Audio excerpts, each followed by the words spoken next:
Hello, writers. I'm Josiane Fortin, and today I'm interviewing Ashley Wellman.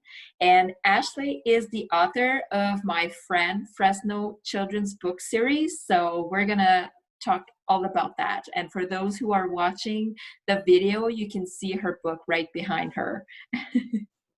And so please tell us a little bit about you.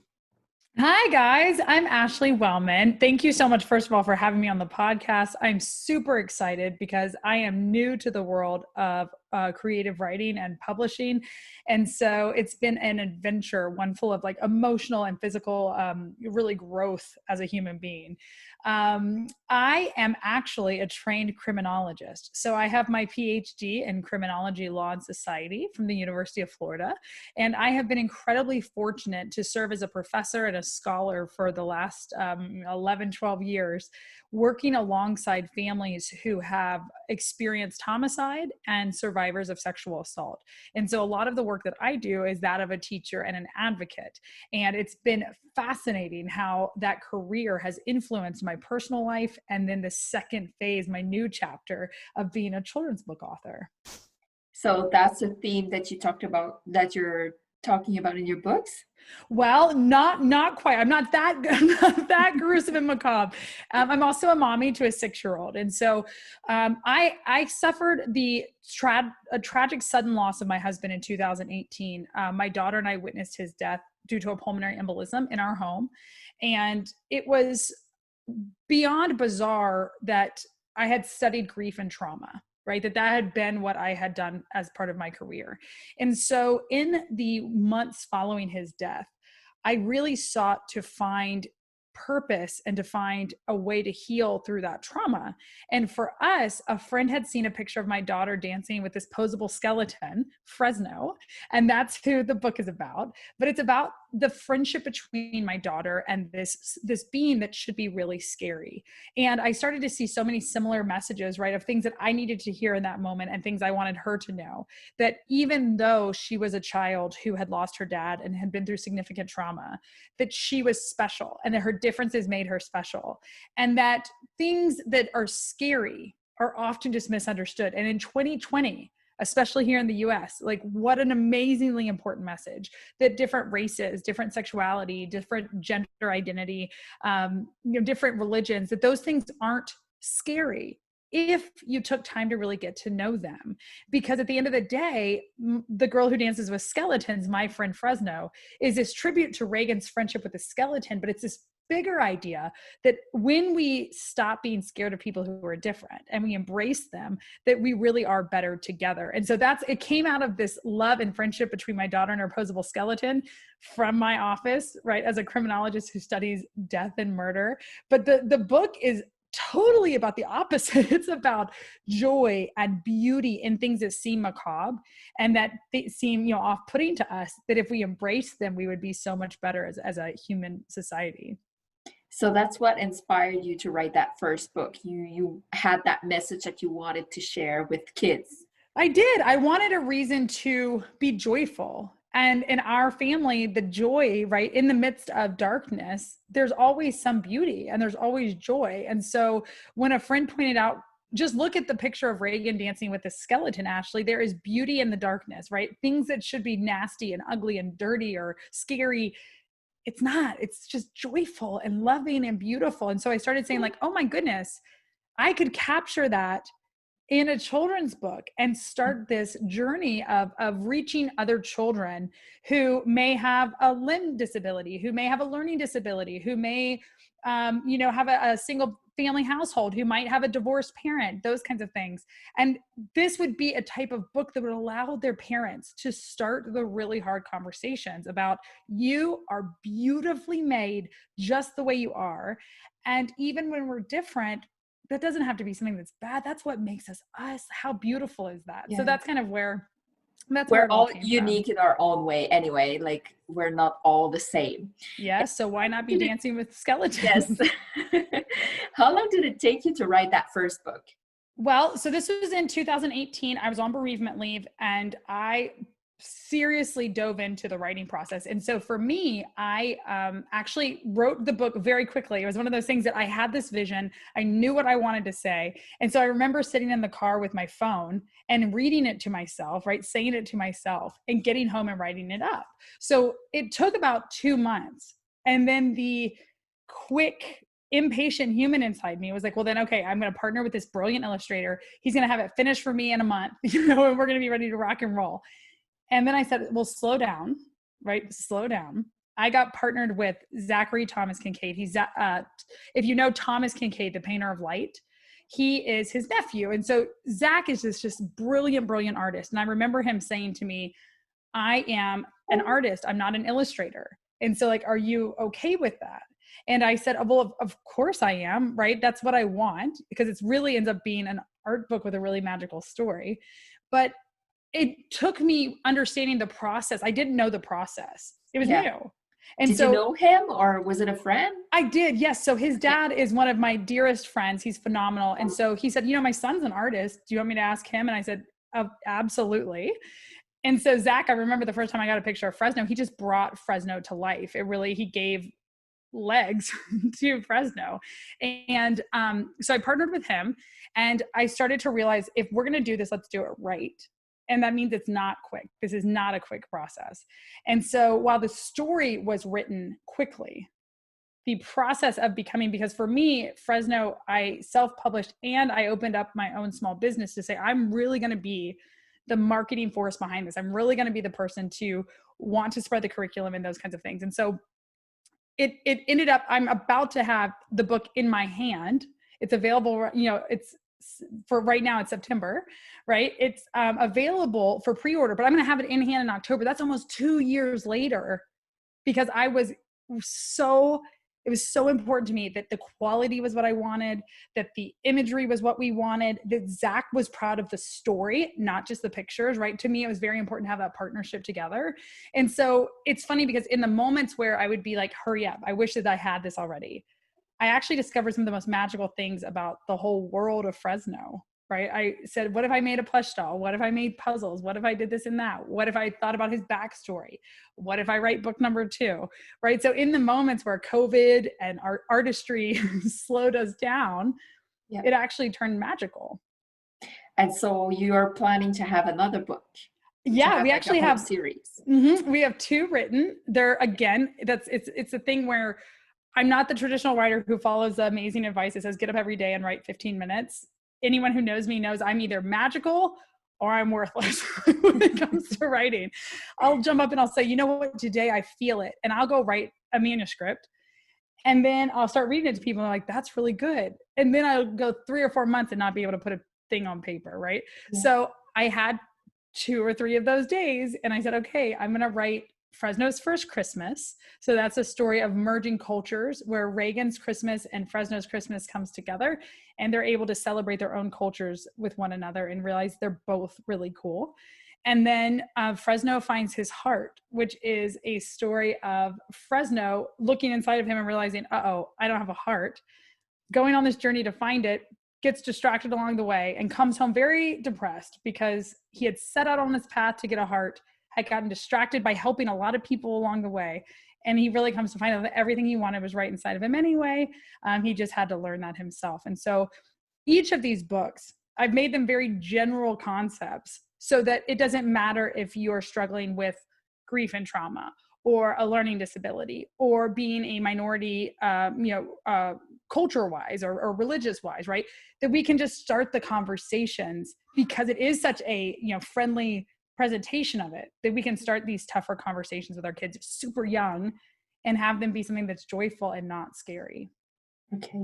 So that first book that is coming out like soon, did you print it yourself or did you go with Amazon? You printed it yourself. I'm going to have 10,000 books in a FedEx truck coming outside my door in 2 weeks. I'm crazy. So I have actually set up upstairs. I have the plush dolls are upstairs. I have the puzzles, and I'm going to have all the hard copy books. I decided to go that route. I eventually will likely partner with Amazon as a distributor, right? For especially international customers. I'm learning that that's a nightmare trying to figure out if you can ship to international places, because without that Amazon shipping agreement, right, way too expensive. But for me, I said, this thing that started as a way to heal and thrive, or a way to heal, could be a way to thrive if I really wanted to focus it as a business. And so upstairs is my current distribution center, and I'm going to be doing all the work by myself in hopes of getting a distributor just for big box stores. Okay. And so you really invested in your business, and was it hard to find a printer? Like, how did you go about doing that? No, I had a friend who said, have you ever heard of Alibaba, which is the Chinese Amazon? And I had not. And I said, well, I need to know about this. So I jumped on there, and I actually reached out to several highly rated, the companies are rated. I reached out to several of them, and I said, I would love to know more about your, printing services. I actually found a book I wanted the quality of. And I said, I will not budge. It will have this thick of a cover, right? I wanted a 3mm gray board.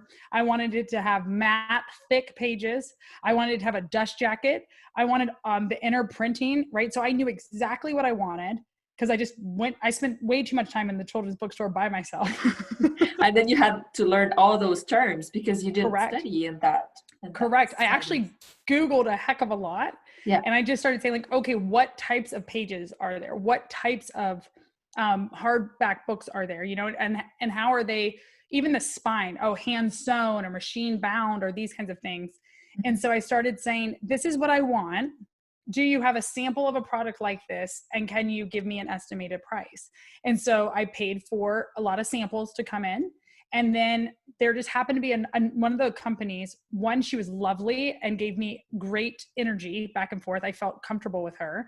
But when I got the products in my hand, there was no doubt. I just said, I'm comfortable with this. This would make me proud. Yeah. So you decided to go with them. I did. Mm-hmm. And so I just told her, this is what I need. And then from there, it was a lot of, I needed her coaching me of how do you need this submitted? Again, I wasn't working with an illustrator by trade. I was working with an artist. So, we're sitting there together going, what program am I supposed to use to illustrate in, right? What color am I supposed to be saving this in? We didn't know there were different color formats and, this and that. And so I said, Jenny, pretend like I don't know anything. What do I need to know from, like, how do I save the files? Is it single files? Is it one big document? What color format? What ratio? We didn't know about bleeds for images and, measures for a dust jacket. It's a lot different than what it actually comes out as. And so it really was a bunch of back and forth. Like I said, I thought it was going to be a quick process. It wasn't, because you would send a complete file. We always laugh in academia, don't ever say like final copy of anything, because I remember the last document we sent, and this was not our real final, right? The very last document we sent to say, print this 10,000 of these. Yeah. I wrote, it was The Girl Who Dances with Skeletons, final. It was 5 finals, because I remember in a 36-hour period, I was like, Zach, nope, fix this. Zach, fix this. She said she can't print it, fix this. And so he laughed, and he would send it back and would say, final. Yeah. Final. And then by the 5th final in 36 hours, we said, go with it, and then I remember the anxiety of getting the first proof of what I thought, right, I was going to get, because she was great. She said, I'm going to send you a sample copy. I want you to make sure it's what it is. And I remember even things like the ink color was so different from the first version I had gotten to the second version, because one was done on a machine and one was done on the big printer. And it wasn't bad. I just saw differences between my first copy and my second copy. So the panic and the upset and like, burn it down, I've got to start over. Like, what is happening here? There's an initial fear of, especially when you're investing that much into a product. I wanted perfection. Did you like the first one better or the second one? Well, okay. Well, when I opened it, my friend who was with me, God bless him, would tell you it was definitely, I liked the first one better, but that wasn't true. I don't do change well. And I'm a OCD type A perfectionist. And so when I opened it and I saw a little bit of a difference, I just went, I'm out. Like, I hate it. It looks horrible. I didn't know at the time that the sample I was getting was not machine bound. I didn't know that the dust jacket was just a printed sample. So there was a seam in it, and I'm going, this is not what I ordered. And I thought I'm probably getting scammed. Like, what is this? And then I called her, God bless her. And she said, oh, no. that's not even close to what, like, it's going to be this single thing. It's going to be this quality page, you know, like you already told me all that. All this was placement on the paper. Did you like the way it looked? And the next morning when I woke up, I actually liked the colors in the second book better, you know, but it was that initial, I know what I want in my head. I see it. And then I see a second version of it and it's slightly different, right? Because every printer prints different, every batch is different. And so it's just learning. It's learning patience, acceptance, that as long as it's 99.9% great, Yeah. you just have to own that I'm proud of this. Yes, and I'm sure the second version was actually closer to the colors the artist had decided on, It because it actually was was. probably like a bigger press and more quality press. Mm-hmm. I sent it to him because I was like, Zach, this looks, Yeah. the But I moment. get you, because like you saw something and then you're not getting it, so you're like, oh no, that's not what It's I saw. awful. Right. And That's all. Like you're just stuck on that, and you just yes, I have get a good 3 frustrated. friends. I remember I called them and I said, like, I had the 2 pages, you know, on top of each other.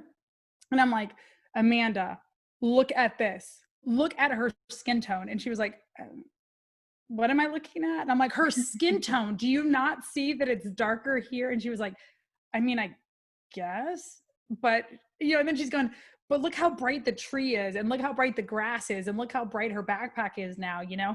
And she's like, I really like it. You're like, I don't know if I should tell you that I really like it, you know? So then I'm trying to take pictures for Zach of these 2 things right next to each other. He's like, I don't see the difference. And also, I mean, I guess I like it bolder anyway, right? And he's the artist. So he said, Ash, you're going to have to trust, you and I fell in love with the product that we developed. We have seen it. It's in your hands. We like it. You got to let it go. You know what I mean? He's like, I think you're always, he's like, as an artist, I'll tell you, you were always going to say, what if, or should I do this? Right. And find the quirks in your work. But he's like, there's not a single thing that you and I haven't said we're proud of in that book. So just embrace it and pay. I think it was literally like, for me, I'm funding this. So, you know, it's like pushing submit, like, this is it. And I'm about to have a warehouse full in my house. So it's just, it's anxiety inducing. Yeah, you don't want to open it and find a typo, because like there's a whole container of it like coming to your house. My last friend that came over, I showed her a picture of, or I showed her I said, this is the proof. This is like, no, it wasn't. It was the real book that I'm getting, because she rushed a book to me. And I said, oh, look at this, Michelle. And she opened it and she said, you know, your name's spelled wrong in this, right? And my stomach fell out. And then she goes, oh, I'm totally kidding. It's beautiful. And I went, you've already edited it like 3 times for me. What are you That was mean. That was very really mean, Michelle. Don't do that. But it's true. You worry about those kinds of things. I will tell you, one of I used to work at Barnes and Noble in college. And so I had such a nasty vision of what self-published meant. It, you know, I worked there probably 15 years ago. My God, I'm dating myself. But when we would have self-published authors come in, you know, it was like, oh my goodness, because everyone can self-publish, right? And now being on this other side, I'm going, the ownership, the liberty, the creativity, the energy I get to put towards this passion project of mine, how special it is to get to be able to self-publish. So it's funny how we have these misconceptions about what this world really looks like. Well, for sure, there are some books that people just throw together and no editing and no proofing and whatever. But most of us, we just put our hearts in it, and we invest money in it, and we pay for editors, we pay for illustrators, we pay for cover art, and we make sure that we are really proud of what we do. So I totally get that. Oh, it's phenomenal. Yeah. And then you got to think traditional publishing. There are some books out there that I'm not a real big fan of, you know? So it's like, it's a mix. There's good in every, like anything else. There's brilliant things in the self-published market. There's brilliant things in the traditional market. And for some people, they can't invest in their business like that. So traditional publishing is really important, or they don't want to invest that energy. So traditional is really important.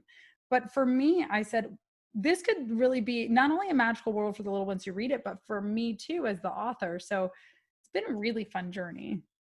I'd like to know, what advice would you give to an aspiring author? Trust yourself and start. So I think one of the things with my personality is that I always want to be good or confident in what I'm doing. So I don't do well if it's kind of uncharted water or I don't know what I'm doing. or I'm not confident. So it was a big step for me to say, Ash, just start doing it, right? When my friend said you should write a children's book, I laughed. I'm like, I am literally the darkest academic, right? I'm actually really a joyful person, but as an academic, I study really some of the heaviest stuff that you could look at, violent murder and sexual assault and this and that. I'm going, a children's book, right? I'm thinking on this level of maybe a grief book for adults, maybe something of that magnitude, but a children's book. And then I think I allowed life circumstances to say I had permission to do something new, but that I needed that, right? So starting it and saying, if I don't know it, I can learn it. And it's never going to be the perfect time. It's never going to be the perfect opportunity. If I want it, I'm going to do it. And sometimes I'm going to mess up and sometimes I won't. But I will tell you another thing that I've learned is that rewriting the way we define success and failure, particularly as creatives, is really, really important. When I started this, it started as a literally just a healing mechanism. And then I said, oh my God, Zach, pick it up. This is getting real. We're really going to do this. And when that change happened, I remember I had a lot of people that love me fearlessly, but said like, Ashley, that's not a real job. Like, what are you doing? And what if it doesn't sell? And why are you ordering that much? And why are you doing this and that? And I said, well, one, because I believe in it, right? And I want to try. And I want to give it the best effort that I can. And what you think is success, the only thing they're basing it on is longevity and a paycheck. I'm basing it on the fact that I made a promise to my spouse when he passed away. I'm going to give your daughter a magical life. And part of that is I wrote a book with her as a main character. So I already succeeded. I wrote the book. I published the book. It's in your hand, so that's success. And failure doesn't mean something doesn't last long term. Failure is not trying. And that's what I'm giving myself permission about. It's not about meeting these societally imposed definitions of what it means to be successful or not.